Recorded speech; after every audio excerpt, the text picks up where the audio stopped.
Salut à toi jeune investisseur. Aujourd'hui on se retrouve pour une vidéo un peu différente.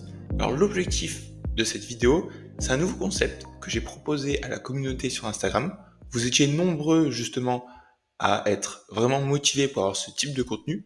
Alors l'objectif ça va être simple, ça va être de reprendre une donnée essentielle ou plusieurs données essentielles liées dans l'économie à l'heure actuelle et voir justement quel est l'impact à la fois sur les épargnants et sur vous en tant qu'investisseur particulier. Donc l'objectif, ça va être de reprendre une donnée et de voir quel sera l'impact. L'objectif derrière ça, c'est vraiment de vous apporter une vision beaucoup plus économique et financière de ce qui se passe dans la réalité de tous les jours par rapport au marché financier et l'impact que ça a sur directement vos finances. Parce que je pense que c'est ultra important de comprendre ça quand on investit, même si évidemment vous investissez, tu investis sur le long terme, et donc il ne faut surtout pas biaiser et investir en fonction de la psychologie des marchés, en fonction des news, des actualités, mais c'est toujours intéressant de savoir ce qui se passe dans l'économie et quel peut être l'impact sur tes finances et ton épargne. Si à tout moment tu as des idées d'actualité, il y a des choses spécifiques dont tu souhaites que l'on parle dans ce type de vidéo, n'hésite pas à les mettre dans les commentaires. L'objectif, c'est vraiment qu'on travaille ensemble, qu'on étudie certains sujets et qu'on avance progressivement pour mieux comprendre la finance, mieux comprendre l'économie et l'appliquer en fait dans la vie de tous les jours par rapport à nos finances personnelles. Donc c'est clairement l'objectif de ce type de contenu. Alors ça va être d'en faire une vidéo toutes les semaines, plus une autre vidéo de valeur ajoutée que vous aurez comme chaque semaine. Donc voilà, ici c'est vraiment de parler de l'économie et des finances et de voir l'impact que ça a sur tes finances. Donc aujourd'hui, on verra une news qui est tombée hier. Et la news, c'est à propos de l'inflation en Europe. Donc comme ici, comme tu peux le voir, donc l'objectif, ça va être de partager différentes pages, différents articles boursiers, financiers, tout ça. Donc ici, on est sur investing.com. C'est tout simplement les annonces économiques à travers les différents pays. Et ce que tu peux observer ici, donc c'était hier, tu peux voir que une annonce a été faite. C'est l'inflation en Europe. Et regarde, ici, c'est l'inflation actuelle et ça, c'est l'inflation qui a été prévue, anticipée. Et globalement, l'inflation pour le mois de janvier a été plus élevée que ce qu'attendaient les analystes. Si on prend le CPI, donc le CPI, c'est tout simplement le nom donné à l'inflation, Consumer Price Index en anglais, donc en français, c'est tout simplement l'indice de prix à la consommation. Ici, tu peux voir l'évolution. Et regarde bien, depuis fin 2024, on repart tout doucement à la hausse. Aujourd'hui, on a atteint 2,5%, ce qui est plus haut que le mois dernier. Si maintenant on regarde le core CPI pour moi, c'est plus important à prendre en compte. Pourquoi? Parce que le core CPI, c'est l'inflation auquel tu vas retrancher l'évolution des prix qui sont trop volatiles, comme l'énergie et notamment l'alimentation. Donc ici, quand tu regardes, globalement, on est toujours à ce même niveau. Tu vois, on a 2,7, 2,6, 2,7. Mais en tout cas, les analystes avaient prévu moins, avaient prévu 2,6%. On est à 2,7%. Donc ça peut poser des questions. Pourquoi? Parce qu'on avait anticipé une baisse de l'inflation. Et c'est notamment pour cette raison que la BCE, la Banque Centrale Européenne, avait baissé ses taux d'intérêt. Ici, je voulais juste te montrer l'évolution justement de l'inflation. Donc tu vois l'inflation classique en noir, tu vois l'inflation, le core inflation en rose, donc sans l'énergie et les biens donc d'alimentaire, et tu vois l'inflation des services. Et clairement, aujourd'hui, ce qui drive l'inflation, c'est l'inflation qui est dans les services. Donc, c'est l'inflation qui est ancrée dans l'économie. On voit qu'on est autour de 4%. Donc, si imagine que le prix de l'énergie remonte à la hausse, résultat, on aura une inflation qui va être plus élevée dans l'économie. Et pourquoi on parle de l'inflation? Parce que la BCE, elle choisit sa politique monétaire également en fonction de l'inflation.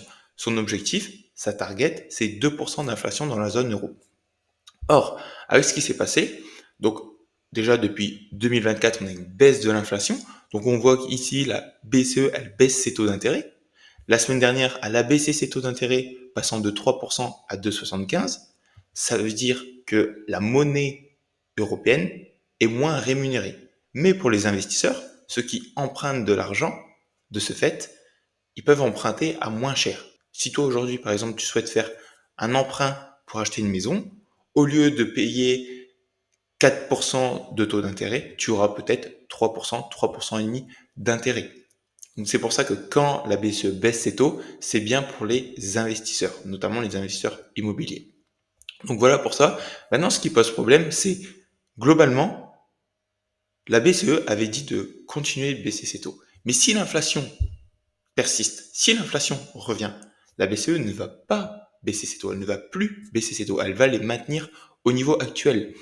Et donc ça, c'est une aparté, mais globalement, en parallèle, on a toute la politique de Trump qui pourrait apporter de l'inflation, qui pourrait être inflationniste, à la fois aux États-Unis, mais à la fois en Europe.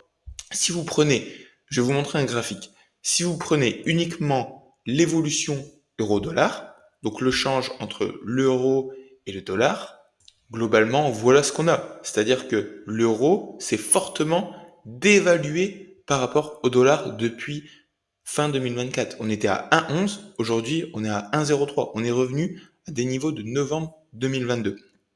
Et donc, si l'euro perd en valeur, se déprécie par rapport au dollar, ça signifie quoi? Ça signifie que vous, aujourd'hui, les Français, les Européens, lorsqu'ils vont importer des biens des États-Unis, ils vont payer plus cher pour avoir la même quantité de biens.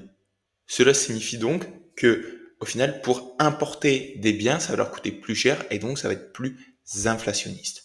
En tout cas, là, c'est vraiment vous parler de l'inflation. Donc, les perspectives de la BCE pour les mois à venir sont remises en question. Par contre, il y a un élément qui est important à prendre en compte, c'est que depuis la baisse des taux d'intérêt et également la baisse de l'inflation depuis cet été, résultat, le taux du livret A, du LDDS, du LEP a baissé à 2,4% à partir du 1er février, excepté le LEP qui est passé à 3%. Comment calculer globalement, juste pour votre culture générale, je pense que c'est important, comment est calculé le taux de livret A? Déjà, il est défini au 1er février et au 1er août de chaque année. Et en plus de ça, ça va dépendre de deux indicateurs. Le premier, c'est l'inflation. Donc on voit que sur les 6 derniers mois, l'inflation était baissière. Et le deuxième, c'est le taux interbancaire entre les banques. Donc à quel taux s'échangent les banques? Vu que la BCE baisse ses taux, cela signifie que les taux interbancaires sont plus bas. Et donc globalement, on a l'inflation qui diminue, on a les taux de la BCE qui diminuent. Donc le taux du livret A, du LDDS est recalculé. Et là, on est passé, donc c'est spécifique à la France, on est repassé à 2,4%. Fait du ralentissement des prix l'année dernière.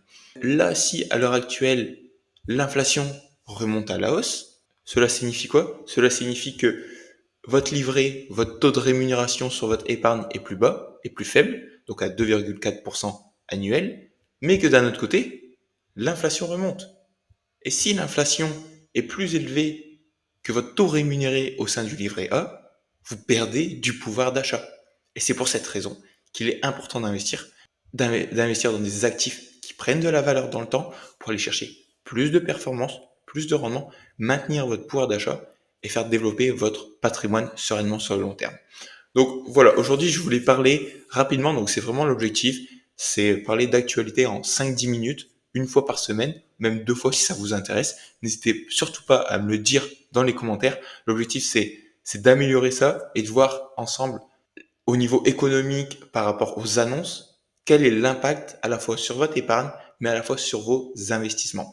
Et prends bien du recul parce que je trouve que c'est important de comprendre ce qui se passe dans l'économie et de voir quel est l'impact sur tes finances. Comme ça, derrière, tu pourras agir de la meilleure des manières possibles et faire des choix réfléchis et intelligents pour tes investissements. Donc voilà, en tout cas, c'était Emilien, ton éducateur en bourse. Aujourd'hui, c'était un sujet un peu plus spécifique, un nouveau concept que j'ai développé. Si ça t'intéresse, n'hésite pas à me le dire dans les commentaires. Et si tu as d'autres idées, surtout, n'hésite pas à les noter dans les commentaires. L'objectif, c'est vraiment qu'on avance ensemble et qu'on aille mieux comprendre en profondeur l'économie, la finance liée au marché financier pour t'aider à prendre mieux tes finances personnelles.